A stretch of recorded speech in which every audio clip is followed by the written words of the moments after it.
கீர்த்திஸ்வரனோட இயக்கத்துல பிரதீப் ரங்கநாதன், மமிதா பைஜு, சரத்குமாரோட நடிப்புல ரிலீஸ் ஆன படம் தான் டியூடு. இந்த படம் ரிலீஸ் ஆன 2 நாட்கள்ல 45 கோடி ரூபாயை வசூல் பண்ணி இருக்குன்ட்டு அதிகாரப்பூர்வமா அறிவிச்சிருந்தாங்க.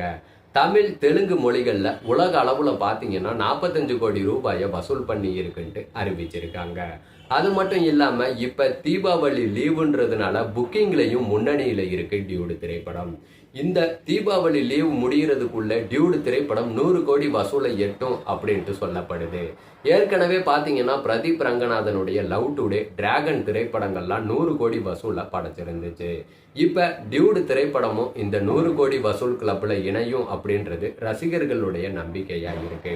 டியூடு திரைப்படம் பிரதீப் ரங்கநாதனுக்கு ஒரு ஹேட்ரிக் வெற்றியை கொடுத்துச்சு அப்படின்னா இவரோட மார்க்கெட்டும் சம்பளமும் உயர்றதுக்கு வாய்ப்பு இருக்கு. தமிழ், தெலுங்கு மட்டும் இல்லாம மித்த மொழிகள்லயும் பிரதீப் ரங்கநாதனுடைய படங்கள் நல்ல வரவேற்பு பெறறதுக்கும் வாய்ப்புகள் அதிகமாகவே இருக்கு.